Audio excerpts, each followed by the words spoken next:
Hey, welcome to the Travel Ones podcast. Today, my guest is Janzen Tew. She is the founder of Denim Velvet Marketing. Did I get that right? Yeah, You just checking. I interviewed Velvet Rodeo, so it's in my head that. Yes, So Denim and Velvet Marketing, and also the Western Runway, the magazine, and kind of the fashion industry within the Western industry. How are you today? I'm great. How are you? I'm doing great. I saw you like a week ago, and I was super busy, and you were super busy. So I'm like, all right, I'll talk to her later. Yeah, it's just like the wave in passing. Yeah. Hello. Goodbye. Yeah, So that's the Dallas market though, right? For you, it's got to be it's kind of your far in a sense. it is. Yeah, for Western Runway, that we're partners with Dallas Market, and so that's one of our last big pushes of our both our summer and winter publications with WESA in January and August. And then I'm also very fortunate for the Denim and Velvet side to have a lot of customers there. So we gather content for behind the scenes of marketing, showing like the sales reps in the showrooms or the brands that are there shopping. So I feel like I'm always running 1,000 different directions, but it's fun. And that's why I didn't say hi to you. I figured I'm like, oh, I'll come back and oh, she's gone already. Yes. And I just pop in with my camera. Usually coming into the showroom, I'm grabbing like a little mini Snickers bar out of one of the bowls on the table. I'm like, need some energy real quick. I know who's got some food. Yeah, exactly. I actually had some accounts complain this year that we don't do the food spread that we used to do in Denver. Oh, yeah, y'all used to have like a full lunch. Yeah, yeah, and breakfast. Mhm. So no more. I always think that it's because of like the friendship with everyone in that room. Like I can pop in and grab a snack and don't feel like obligated to stay and talk. Like Yeah, no one be like, oh, or like they know I'm busy. They're gonna be like, oh, well, that was rude. She just grabbed a snack and left. we're all busy. Hopefully, Yes. Yes. I this was the busiest market I've ever had in 13 plus years. That's awesome. I had some stores show up that had never been there before. I had some stores that said they weren't going to go, and they're like, last minute we decided to come. I'm like, okay. Yeah, that's so cool. I love to hear that. What did what what's your take on the Western industry right now? I think it's about to just explode more than it has in the past few years. I think when Yellowstone like hit TV, the Western industry blew up just because it was cowboy culture kind of in their face on primetime TV.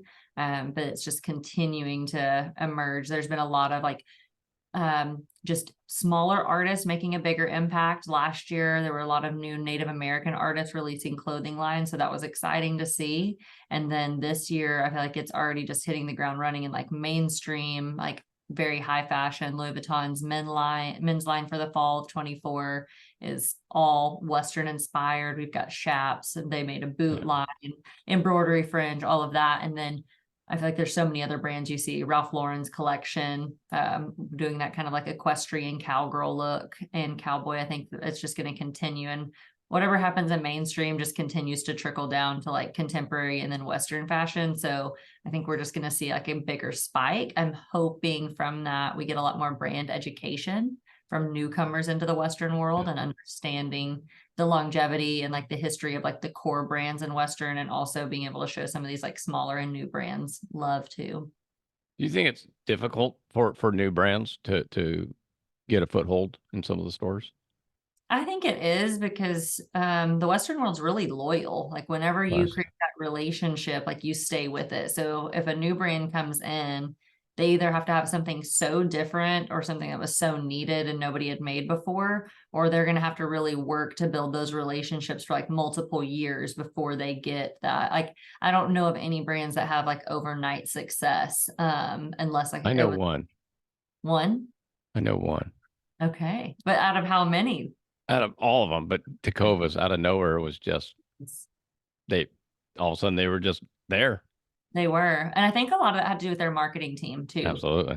Like they took a really unique approach to how they did their marketing. Like it was all, they did a lot of heavy print and digital, which people either do like I feel like one or the other. They don't stick to a lot of that. Yeah. And so then but they did, I'm with you, they did come out of nowhere and like hit the ground running. I mean, I'm in Los Angeles, so when I tell people what I do for a living, they're like, I've had people say, "Oh, you mean like Tecovas?" And I'm like, it used to be, oh, like Casey or a brand that's been around since the 1800s, Yeah. And then I'm like, they're comparing cowboy boots to Cahovas now because Mhm. that's what they saw on TV or Yep. or digital or TikTok or And they took the, I was gonna say, immediately past like their direct like customer and went Yeah. straight to the influencer market. And they're like, this is how we're going to grow our brand. We're going to send it to people who have millions of followers and tell them to like wear this or style it for a concert or wherever they were going or what they wanted their audience to be, and instant success. And I heard that they had spent close to in the 8-figure range for marketing. I've heard that. I don't know exact number, but Yeah. But it wouldn't shock me. From what I've seen, it would match up. because I saw them on like the Super Bowl ads, and you're like, oh my God, that's a couple $1 million right there. Yes. But to your point, I mean, they're the only one. I mean, I've tried giving away jeans that we sell, and they go, I wear Wrangler, I wear Mhm. Cinch, I wear XYZ, I wear Ariat. Yep. They're they're so brand loyal, like you said. No, and I think that's the same for like stores. I They don't, take yeah, a long time to catch on. Well, even like I remember when Ten Hall as a brand started because it is the baby brand of the yeah, family. And so it took a while, like their boots made an impact because they were different, having the design on the bottom, but it took a lot longer for people to pick up the apparel. Some of the t-shirts, the caps with the denim took a little bit longer because there is brand loyalty with that. yeah, absolutely. I was at the high school finals on the second time they'd ever done a show for Tin Hall. And that was crazy. Yeah, and the high school kids love the boots. I mean, that's still a core Yeah. customer for Ten Hall. I think they're so fun. So for your marketing, the runway and fashion in general, how much traveling do you do? Because I always see you at NFR. I see you, I would say I'm on the road probably at least a third to a quarter of the year. yeah, So, and some of it's like not far from home, but just because I do live in a super small town, middle of nowhere, that it's easier for me to like travel and stay. Like Dallas isn't terrible. I'm about an hour and 20 minutes from there. So I did drive back and forth during Dallas market, but dude, then really? I did every day. God, because just on the weather this year, I was like, the snow was on Monday, so I was Yeah, just, I didn't come in till Tuesday, and mm, then I was there Tuesday through Friday. But when my like Thursday and Friday appointments got booked, I hadn't originally planned to be there. And then I was like, well, I'm not going to pay, outrageous amount on a last minute hotel yeah, for 2 nights. Um, but I do a lot in Vegas. I'm out there like 4 times throughout the year. I do some speaking engagements with some outside of the Western industry with the diamond industry. And then we travel a lot for photo shoots. And so try and go wherever the weather's good or like try and match the season that we're doing. Texas, I'm very grateful. We do get all of the seasons, but sometimes I'm yeah. like, I need something a little warmer or a little cooler so that in the 100-degree weather, we're not shooting leather and fur and I'm having to Photoshop sweat off of all the models the whole time. I yeah, I live in Los Angeles, right? So I live by the beach, and they're doing the fall or the summer shoots in wintertime here, and it's not negative degrees, but it gets 35, 40 degrees, Yes. and they're in bathing suits, and they're Yeah. trying to look warm and sunny and like, and then as soon as the shoot's over, put the Yeah, jacket. exactly. Like have a blanket back Yeah, on. Yeah. No, that does take some mental toughness to be a model and deal with that, whether it's like wearing very little in the winter or being like in furs and yeah, heavy in the summer, because you do always shoot opposite seasons, especially when it comes to like the wholesale side of everything, because the yeah, images have to be done before the season hits so that you can market to your customer like B2B, and then you can do the business to consumer for the stores and everything else. So yeah, it's a whole new world. Like I might shoot like my boutiques, I'm starting to shoot like spring and summer for, but then when I start shooting brands in the next 2 weeks, I'm going to be shooting like end of summer going into fall well, already. So it's crazy. that's why I always wonder if the end user realizes how much work goes into. I mean, I know they're working on, I think, summer of 25 or fall of Yes. 25 at the Yeah. office right now. Yeah. Which is, I don't know how they do it, because I think about like the trend forecasting. I already like Yeah, stress about that when I am like styling for like, we'll get summer of 24 in the next week yeah, for Roper and Ten Hall to start shooting. And I'm already thinking like, okay, well, what shoes are going to be in style or accessories or hairstyles or hats and colors. And so I try and like sometimes keep the background of the images a little bit more plain. Like we'll go like a pasture against a barn or cactus, things like that, so that it's not so overwhelming, because then it's like, okay, well, last year was a little bit easier. My office fit a lot of things because it was Barbie core year. And Yeah. so we go in some pink and things like that. But this year it's like, okay, we don't want to overdo it with color. Yeah. Look And different. Yeah. yeah. And oh, and also looking different, because if you know, like the whole industry is hopping on the Barbie core, you don't want to like be your only boat that you're in. So you have to like shoot things a lot of different ways. How did you get started? Oh, that's are you sure we have enough time? It's a very long story. Hmm. Well, I mean, Uh, because you're a photographer, marketing, digital, print, runway, fashion, yeah. speaking. Um, the short version would be I had no clue what I wanted to do when I grew up, so I did Perfect. everything. But so I grew up showing cutting horses. My dad trained, and through that industry, I got to meet a lot of incredible people. But I also was raised with a always say yes type of parent. Like if you get invited somewhere, say yes. If you get asked to do something, say yes. Very rarely was I, not that I wasn't like told no, but like if there was an opportunity that wasn't just to like go goof off, it was like, yes, go do that. And then when I went to college, I had no clue what I wanted to do. And I grew up in a very small town. And so your core jobs were, doctor, nurse, teacher, dentist, police officer, Now, things like when you say small town, how small? I want people to um, understand. 400 people. Yeah.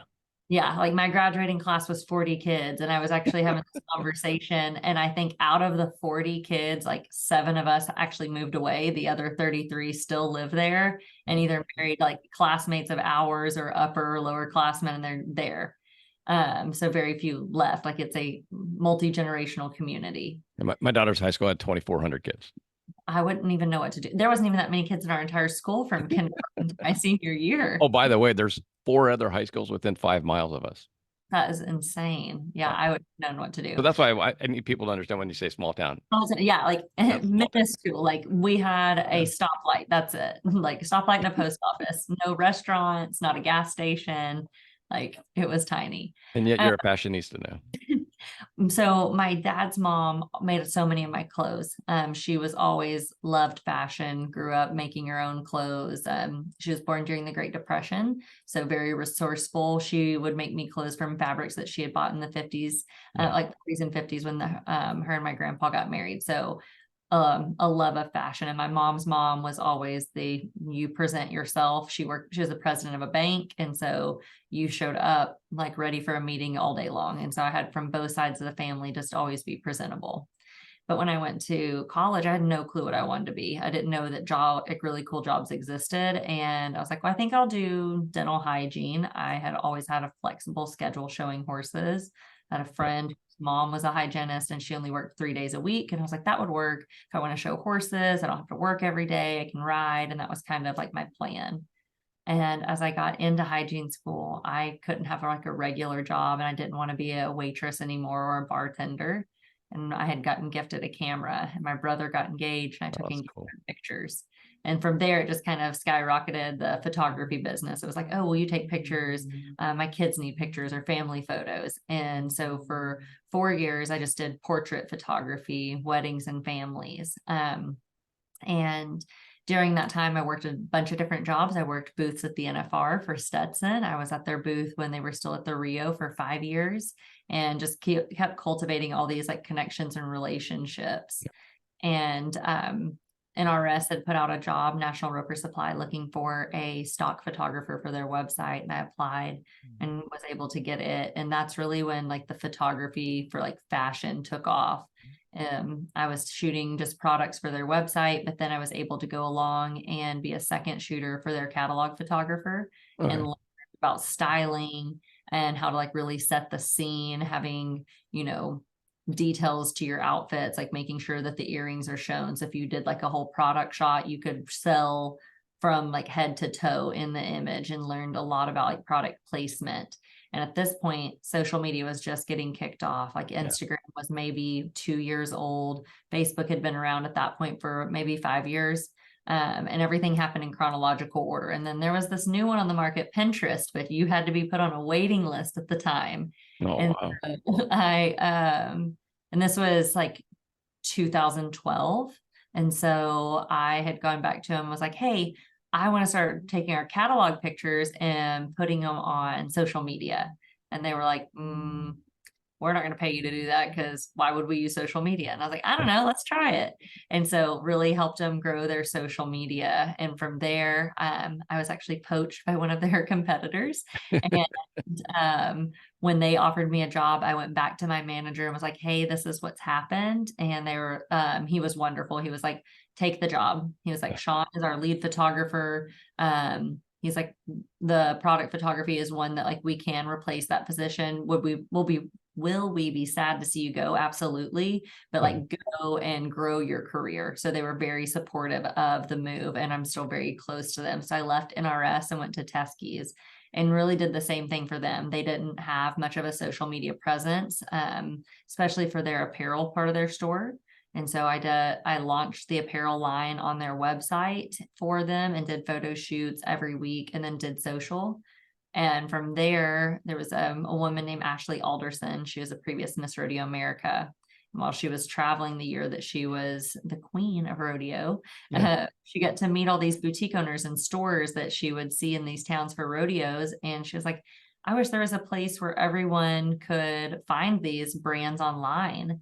And she started the Boutique Hub. And originally it was just going to be a place where if you had a store, you could pay a monthly fee and your name could be on there with a link to your social media or your website. Right.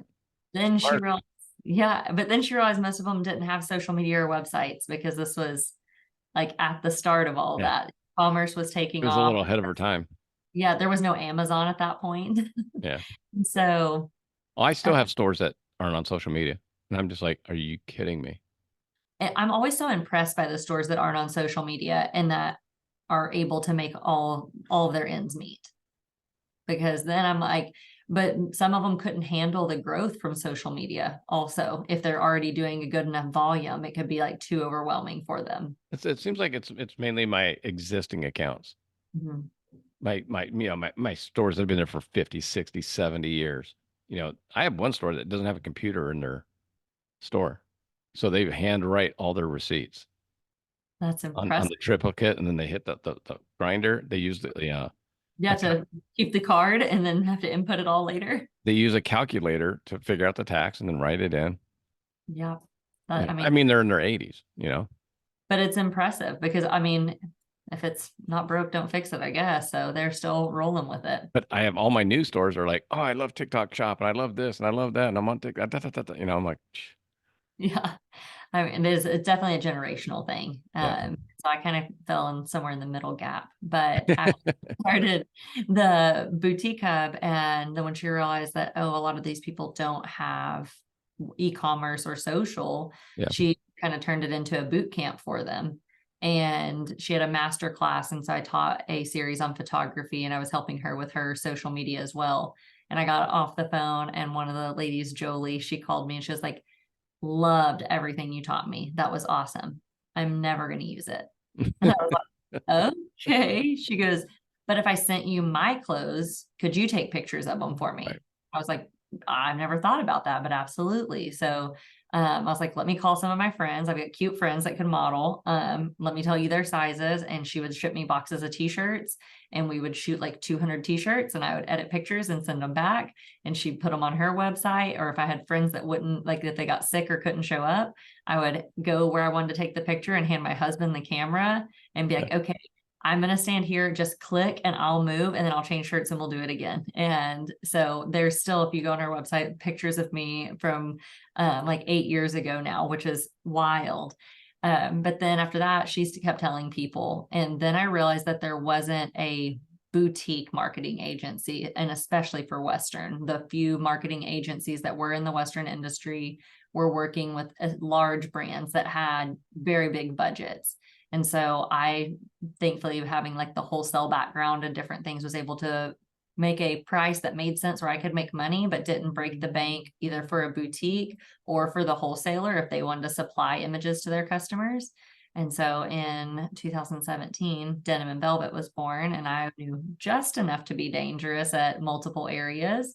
So I could build websites and run social media and do photos. And we had a graphic designer that started with me, Katie Jade. And so she was my business partner for the first year. And then she got married and moved to Vegas, and I bought her half of the company out. And then hired on a graphic designer. And then as we grew, I would do everything until I couldn't. And then I would hire for the one area that was growing that I knew would pay a salary. And so I would next with social media, and then from there, website design, and so on until now I only do the photography and videos. Now, obviously, you learned over the years many hats that you had to wear. Did you study up on certain things that you knew you were deficient? Whether it's accounting or the legal aspects of what you had to do, and trademarking and patents. How did you So figure all that out? I went to YouTube University. There you go.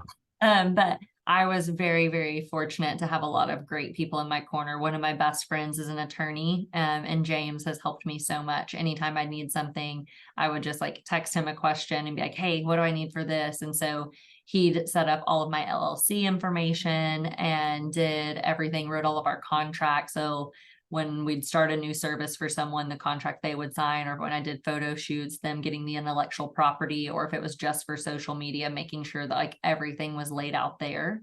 And then a woman that was from the cutting horse industry, I knew her husband, she's an accountant. And so from day one, I was like, Mary, I don't want to screw this up. And so she's had it from the start. Your story reminds me of two sayings that I kind of go by. One is your network is your net worth, because just like you just said, like you happen to know this lawyer and you had this friend with cutting, and because Yes. you didn't burn bridges and you were polite to everybody when you needed their help or their advice, they were still there for you. Yes. And then say yes. Always. Yeah. Yeah. I'm the same way with the show. It's like, hey, would you like to do this? Yes. Shit, I don't want to do that, but Right. yeah. There's so many great things that come from it. I remember the first time that I got asked to work a booth at the NFR. I really didn't want to, because I was in the middle of finals and everything else. But at the same time, I had FOMO. I didn't want to miss out on my friends being in Vegas. Yeah. I was like, that's a free trip, especially when you're 20 years old, like a free trip to Vegas. Yes, I'm gonna have to work a Huge. few hours. Yeah.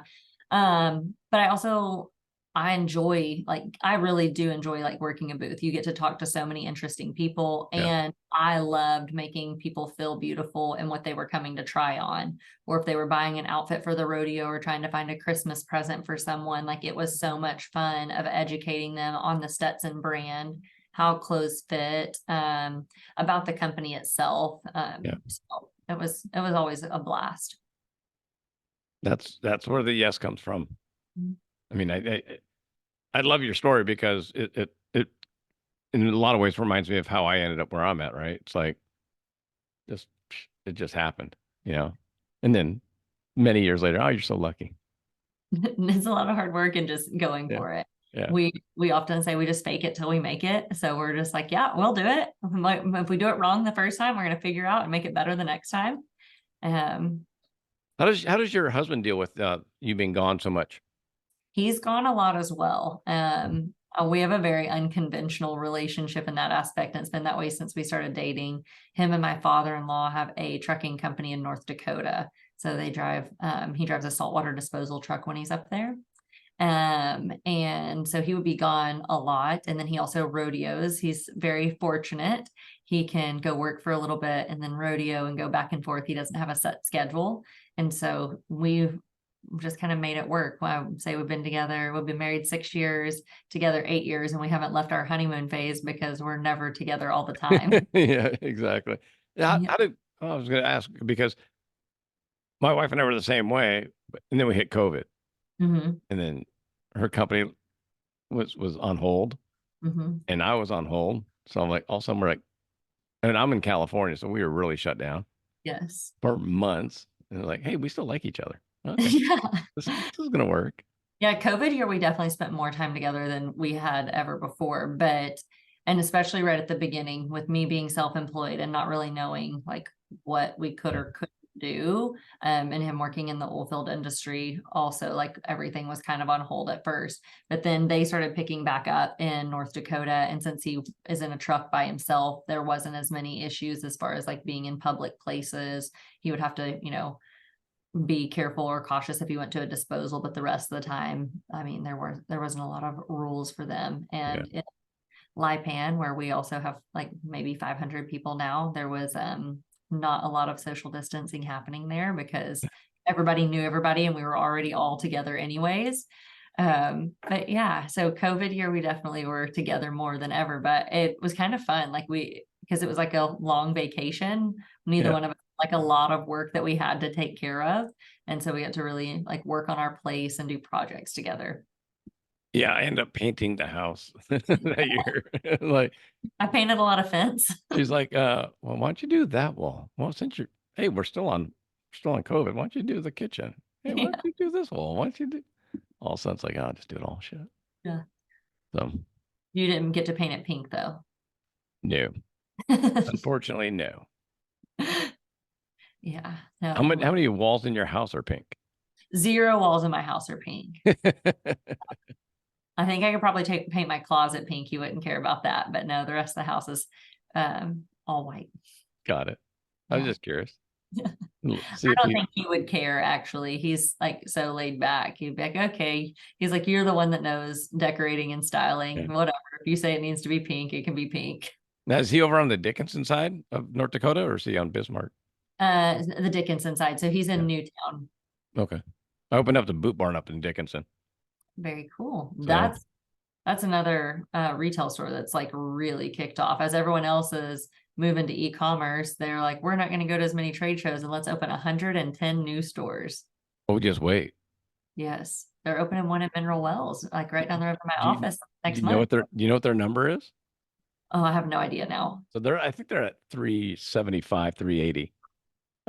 By the end of 2030, they want 900.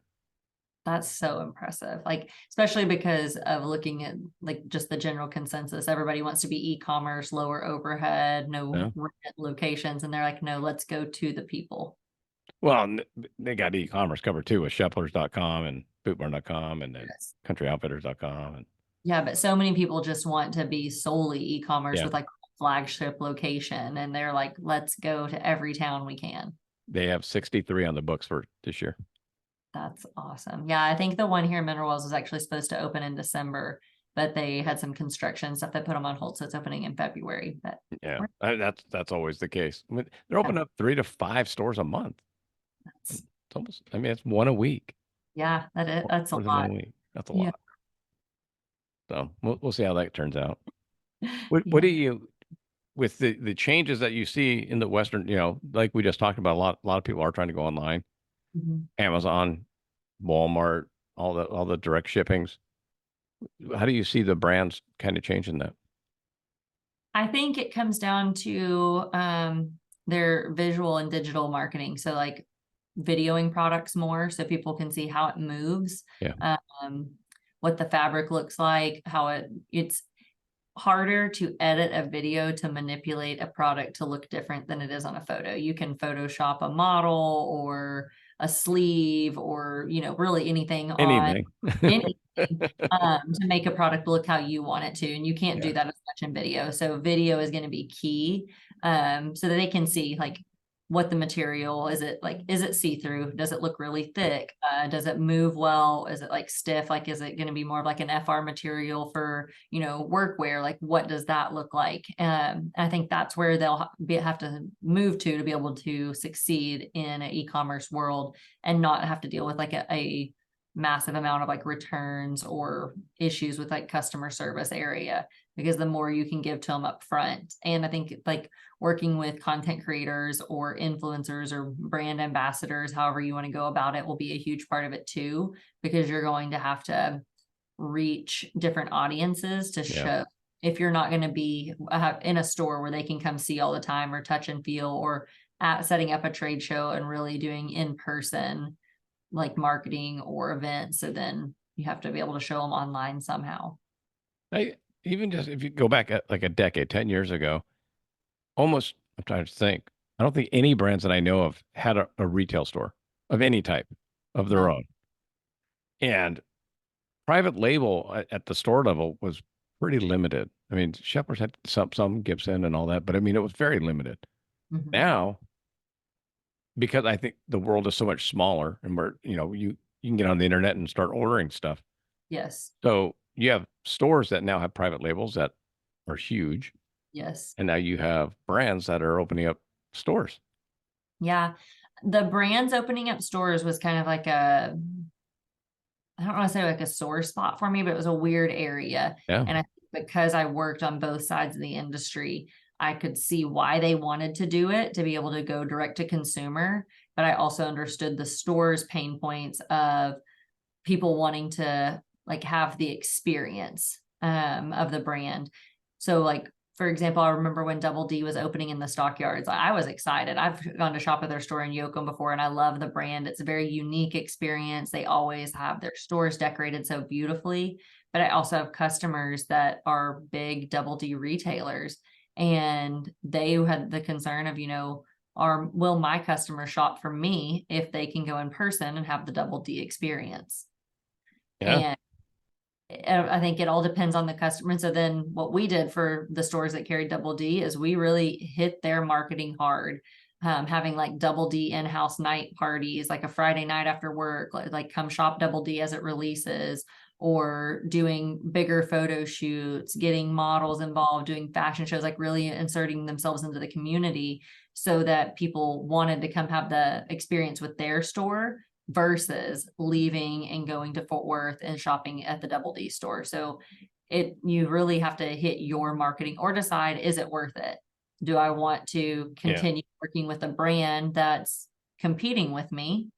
Or do I step away and let them have it? Or do I really hit my marketing even harder? Well, I remember when Area put their store on Broadway in Mhm. Nashville, and every retailer on that street was not happy. Yeah.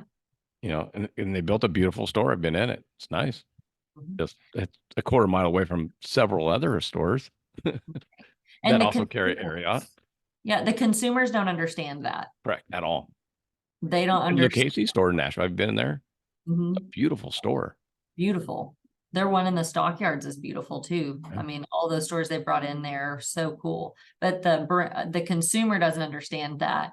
They get brand recognition, like, oh, I want to wear Ariat, so they go directly to the store. They don't think I want to wear Ariat, I'm going to go to Boot Barn, or I'm going to go to this local Western. NRS or wherever. Yeah, Yeah. yeah, whatever the store is. So they just like, oh, I know I like their jeans, I'm going directly to them. I think the area is because they're a Gap brand. So they're kind of being modeled after Banana Republic and Old Navy. And I mean, that's their corporate ladder says, hey, why don't we do this like we do with all of our other brands without Right. knowing how brand centric the Western industry is. Yes. But who knows? Yeah. No, I mean, it's really interesting, the marketing aspect of it, of, staying true to the values of how the brand was designed versus the evolution of it. And so we try, like when we do photo shoots for Roper, I like to incorporate the athletes that they work with, but then do a lot of family because Roper can be Yeah. so generational.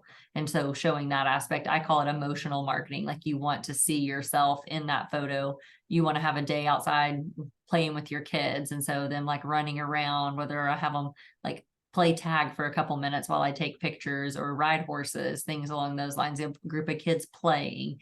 And so you want to be like, oh, I want my kid to do that. So let's have them wear Roper because that's what these kids are wearing. And so we try and really tug on the heartstrings. And for the 10 Hall brand, I basically call any of my friends that have younger siblings or friends that are older than me that have kids in high school. I'm like, okay, what's the slang we're using? How Yeah. are we dressing? So we did like a skateboard shoot last year. Like we skateboarded in boots and we went and spent the day at a skate park and just kind of like messed around and got some cool shots there. But I have to put on two different hats and Yeah. brains for creativity when it comes to brands that are sisters. And then Stetson's totally different and unique. And so, Yeah, it's what I call like the hipster cowboy like crossover. Like they want the core Western style ranching, but then they want like the open road hat versus like a true cowboy hat. yeah. totally agree. It's interesting. Yeah, I love the idea that you got in this business. Well, for one, I love cutting. That when I went to my first horse show, it was a Chorus Congress in Columbus, and I was like, That's a long show. oh I've worked no, it one time and I was there, I think from the time I flew in to the time I flew out was like 47 days. yeah, I And did 23. I had one day off. yeah, I think I got like out of the 47, I wound up having like a total of 5 days off spread out, like set up Yeah, and then got like a day or two off, then worked the booth. I think I worked like 15 straight, got a day off, like work again, a day off, then tear down, and then it's like time to go home. yeah, I did. I only got one day off between it all. And that my uncle came down. We went to the Ohio State football game. That was it. Yeah, it's a A long long show. show. Great show.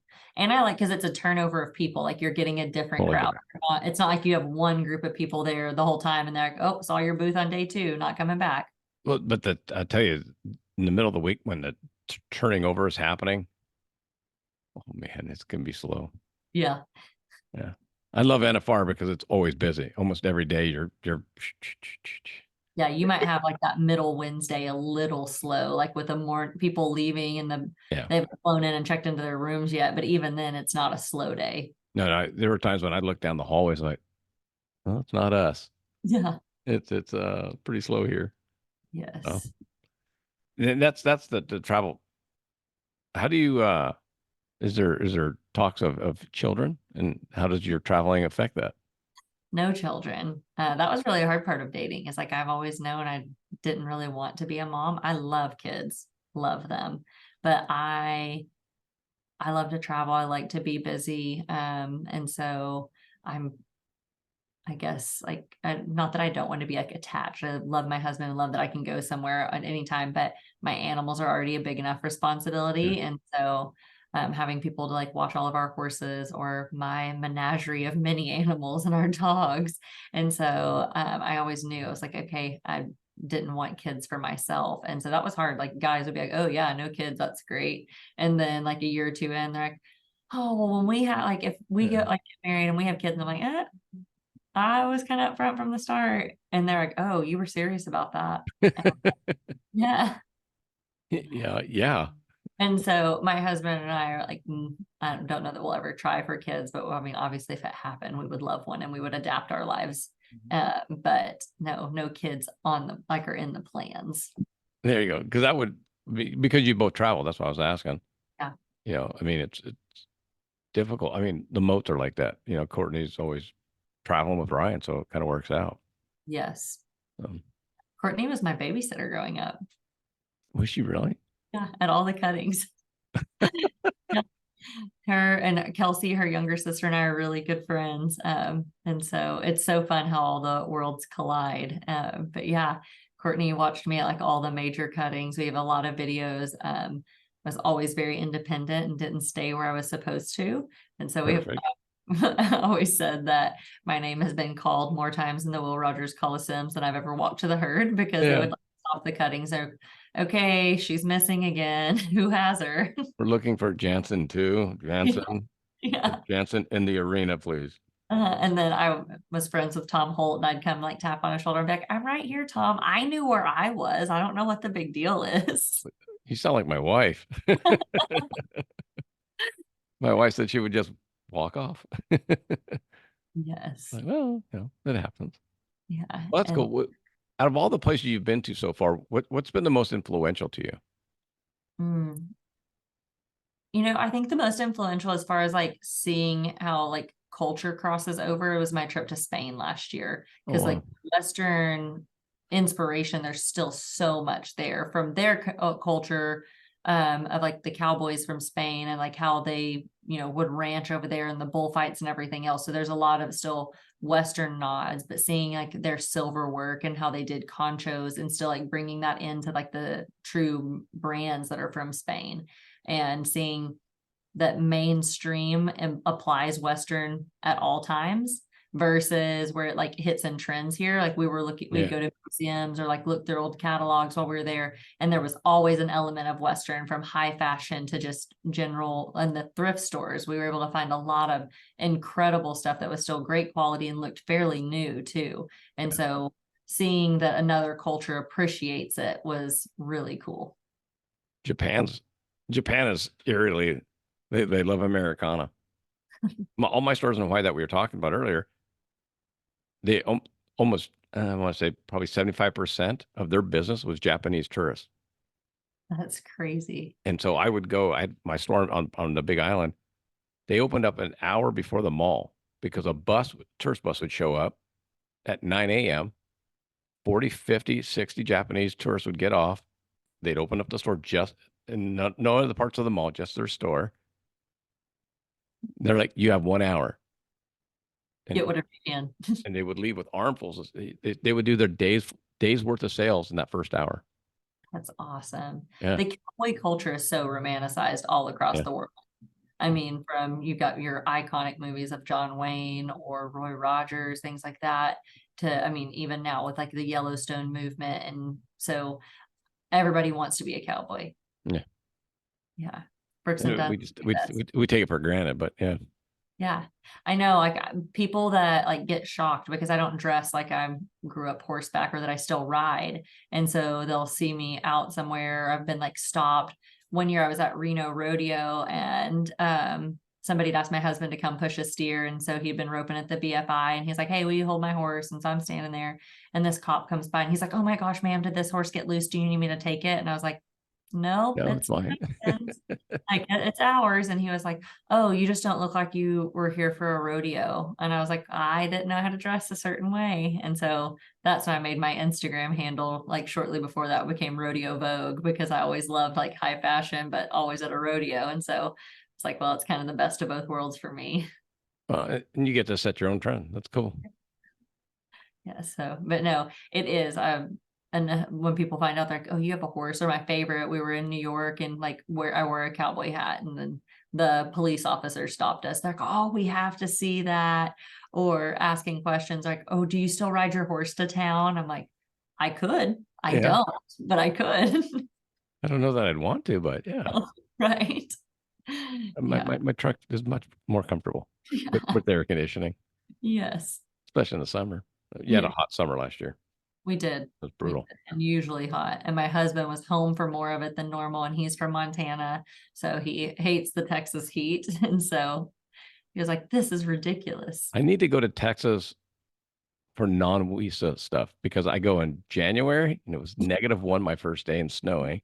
And then I go in August and they're like, oh, we've had the most consecutive days over 100. It's like, yeah.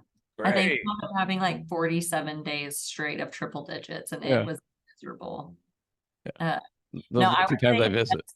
Best time is like April/May, and then like end of September, October. Like those are very good months. I'll have to try and set up a trip out there. Yes. I'm getting smoked. I'm not a real big fan of Texas right now. No, and we like to have all seasons in 1 week. That's our goal, is to go from, as cold to hot as possible. I feel like that's what Texas does. Well, this last summer it was just hot every day. It was. So I was happy when it got to the 50s. I was like, oh my God, I'm getting used to it already. The first 3 days in Dallas, it was never broke 32.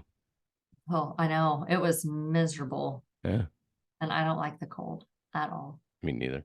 But so what is a great way for my listeners to follow up and see all of the things that you have going on? Where would you like them to start? If you like crossover Western fashion, on Instagram or Facebook, Rodeo Vogue, I post my outfit I wear to work every day, and I love to dress up. So I'm dressed up every day at the office. For marketing tips or tricks or seeing what brands we're working with, Denim and Velvet. And it's either at Denim and Velvet or Denim and Velvet Marketing on all platforms. But usually if you search Denim and Velvet, we're the first to come up. And then for trends within the Western industry, Western Runway Magazine, which is just Western Runway on all channels. I know, it's a lot. I'm a serial entrepreneur. I like to, just work all the time. That's good though. I mean, I think the people that don't know what I didn't know what I was going to do in high school and college. I was like, Yeah. I don't know, you know, No, time to hustle. yeah. So I have 4 businesses and they all work together. Yeah. Well, that's the good part though. Yes. So They all coexist. I'll make sure to put all the links for your projects on my website as well, so they can just go to that. Perfect. But I really appreciate the time. It's awesome catching up to you. Absolutely. Yeah, I know. So where do you go next? San Diego, then I'll start hitting my Northern California accounts. I'll spend a week plus up there, and then I'll probably come back. Then I have to go to my Central California accounts, and Do then I you just, might get over to some uh, Nevada accounts. do you have a van or that you put all the samples in, or how do you do it? I have an RV. An RV. Yeah, Nice. so I don't have the big show trailers that Like some people like have, Jessica and them have. because I Jessica, couldn't imagine having a 50-foot trailer through LA traffic no joke. or San Francisco or any of the big cities, San Diego, any of them.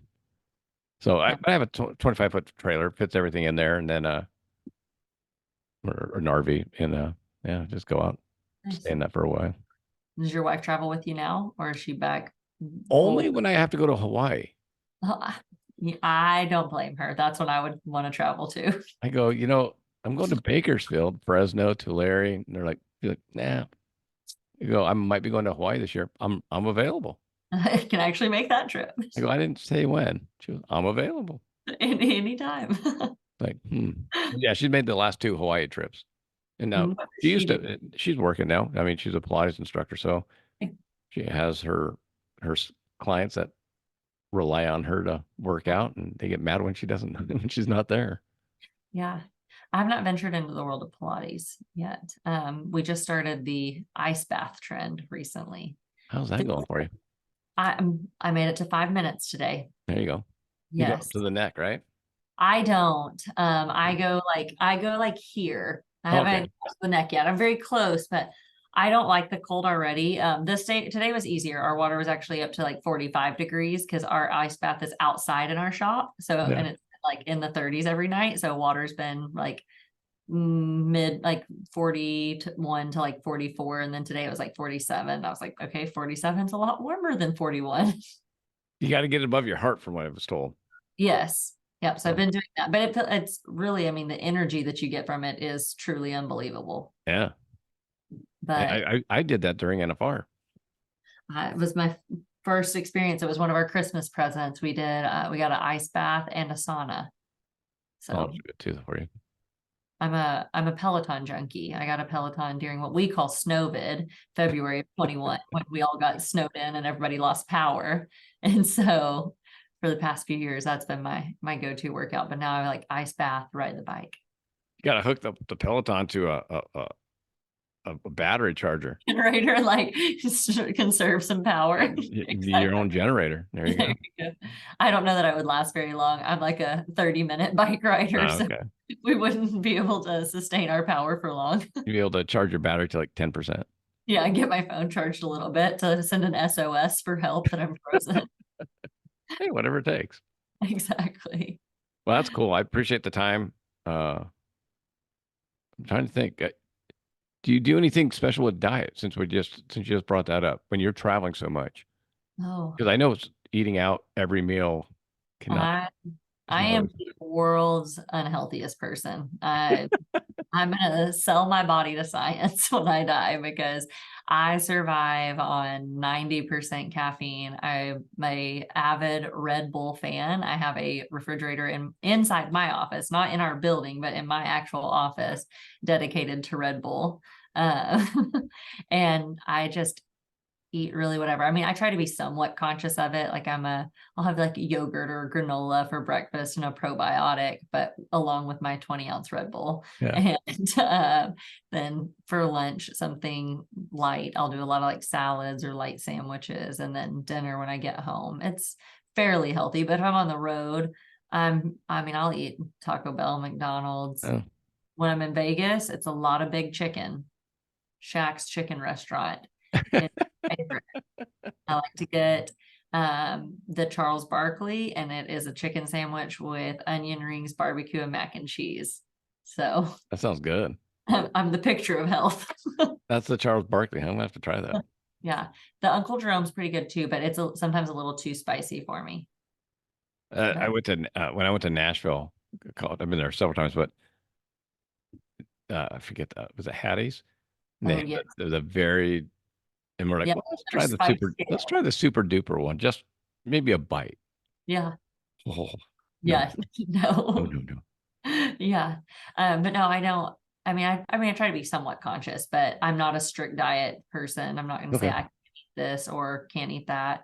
I did that in college. I went paleo for like 2 years. And then when I introduced like bread, gluten, and dairy back into my system, my body was like, yeah, we don't really like it. So sometimes I try and make sure like don't eat a ton of bread yeah. because then I just don't feel great. But no, I'm kind of the like survival. Like if I need to eat at a gas station, have 12 bags of chips and a pack of Twizzlers, we're gonna do it. Been there, done that. Yeah. So, well, I appreciate the time. Absolutely. I don't know when I'll see you next. Probably NFR Probably or so. no, Well, August. August. We said. Yeah. Maybe you'll come down before in the summer when we don't have before we get too hot. Make you an April, May trip to Texas. I did God, what was it? I opened up the Denton boot barn, and I went over to Jess Blessing's house in Paradise, Yes. and it was I want to say April or May, and it was perfect. What I mean, it was perfect. Yeah. So 75 degrees. where Jessica lives is about maybe a mile and a half down the road from where I grew up. Oh, okay. Yeah. And Then so I know about the small town then. it's grown like so much since when I went to school there. First time in my whole life I ever went to it. I never in my life thought we still had dry counties. Oh yeah. Yep. Wise County. Jess, I landed in Dallas and I go, hey, I'm going to head up. And she goes, hey, pick up some beers on the way. I go, well, it's like an hour, a 45-minute hour drive. I go, well, I'll wait till I get closer. So I'm Yeah. like, okay, well, I got into Paradise and there was like some little market and I walk into the market. I'm looking, and I don't want to interrupt. I'm looking in all the freezers. I'm like, Yeah. I have to where's drive the to beer? or Decatur. Yeah. And they're like, oh, we're dry. I go, what does that mean? Like, oh, we don't sell alcohol in the whole county. And I'm like, what? Yeah. I was Now, shocked. yeah. Now you can go like 10 miles up the road to Decatur and you can buy beer at Walmart or the liquor stores, but not the gas stations. So weird. I know. And I didn't even know that you could buy beer in a convenience store until I left for college because that's what I grew up with was just being in a dry county. Yeah, come out here. You can buy weed. You can buy whatever you want. It's all Whatever. legal. Yeah, or go to wasn't it Portland that you can literally buy every drug? They legalized everything. Well, you do that here. San Francisco's like that. That's It's crazy. a personal possession is not illegal anymore for anything. Fentanyl, heroin, crack, coke, anything. That blows my mind. First off, I wouldn't even know how to use 99% of the drugs, so wouldn't matter. But I don't know. I just small town, you don't really deal with any of that. Like people smoked pot, but that was Yeah, it. yeah. Yeah, A little different here. it is. We're special. But I was in LA last October, no, October of 22. And we did a collaboration photo shoot of Shaylee Ham, West Esperado, and a boutique out of Plainview outside of Lubbock called the Rusty Rose. And so we went to Fashion District and bought clothes on Monday and part of Tuesday, picked up her size, and we shot all day Tuesday, Wednesday. And I had so much fun shooting around LA. Like it is so easy to do pictures. It's Everywhere. yeah, it is gorgeous. We ran into the mounted police outside of a Starbucks and we did pictures with them. So that was a lot of fun as well. But yeah, I enjoyed LA. Saw a lot of interesting homeless people. And when I see them, I like to give their life story from my perspective. I just walk past them. I would just see like if we rented a car when we were driving, like they'd be like walking across the street. And I'm like, that's Larry. And he made a series of bad choices gambling on a trip to Oh, Vegas. I gotcha. That's how, Yeah, yeah. that's how he ended up here. Yeah, and some of them are, yeah. Anyways, Yeah, but no. In Mineral Wells, where our office is, which is considered, a big town to me. There's 14,000 people, still a small town, but I think we have like 4 homeless people, and I've named all of them. And so when I see them, I'm like, oh, look, there's Skirvin and Louie. And we're building right now our city of I'm in Redondo Beach, a city of like 75,000, Mhm. but surrounded by 12 million. Right. Um, we're building, the city paid and bought a existing hotel Mhm. and is converting it into a homeless shelter because if we don't, if the city doesn't provide enough homes for the homeless, then they can live anywhere they want within city property. Oh, But if we provide a shelter for them, and if they choose not to, then they can get jailed or moved out of the city. wow. So we had to spend millions of dollars to Give convert them a hotel that's a half mile from the beach. So you can live at the beach for free or so, but city property, at least they couldn't go to like residential, like they couldn't try and move into someone's backyard. correct. But have you ever been to a public library, city Mm, hall, not in California. a park? Mm, Those are all yeah, city properties. yeah. So they're allowed to sleep. That's why in LA, it's the same way. LA city proper, since they don't provide enough housing for 60,000 plus people homeless They can sleep wherever they want. on city property. I mean, that makes sense why I saw some that had actual plywood and tarps on the sidewalk where you had to walk Yeah. into the street. Well, there's parts like if you go to right, Culver City in LA, Mhm. if the south side is Culver City, there's no homeless on that side because Culver City is not part of LA. On the Oh, other side of the big street is all the homeless are on that side because they know exactly where they can be. yeah. I mean, push their boundaries to the max, I guess. Yeah. Well, and then when the Super Bowl came 2 years ago, they disappeared. It's like, whoa, what happened? So crazy. No, that's stuff that like I don't ever try and like get involved in because I don't know. Yeah. Was never around it. It's like with things like or hot topics online, I'm like, I'm not even going to insert myself into it because I don't know what it's like to live with them. I've never thankfully had to be homeless or been in a situation or had anyone like close to me that's been in that. It's like I can't even imagine what that's actually like. Yeah. Yeah. I mean, the last in-person experience I had with a homeless person was someone punching my wife. I wasn't with her. It was in Venice Beach. She was roller skating, and the guy came out of nowhere and punched her right in the chest. That's so crazy. Called the cops and never showed up. Yeah. When the first time I was ever exposed to him at all was in Denver during WESA, probably I was 19 years old, so that would have been like 2008. And we went to eat at a little Mexican restaurant downtown, and all of a sudden we like took a taxi and we rounded this corner, and there was just lines of them wrapped around buildings, getting into shelters. But I had no Yeah. clue at the time. I was like, "What is happening?" Like with their shopping carts, everything else, and they're like, "Oh, there's homeless shelters all over downtown Denver. They're trying to like get inside and get a bed." And I was like, "This is crazy." Yeah. Yeah. Yeah. Your town of 400 people, there's no homeless people. And if they are, we kick Bill out and send him home. Yeah, exactly. Or somebody takes them in Yeah. to their house and help them get back on their feet. Yeah, we don't do that here. You couldn't. That's too many people. They said it's just over 60,000 people. That's You're talking about small towns, like that's a big town of homeless people. yes, it is. Yeah. City. Yeah, it's a full city of homeless people. Yeah. So, Thank you. This was so much fun. yeah, yeah. And I'll put it on a few weeks. I Okay. appreciate the time. It's awesome. Absolutely. Yes, sir. I'll see you in August. All right. Sounds good. All right. Bye.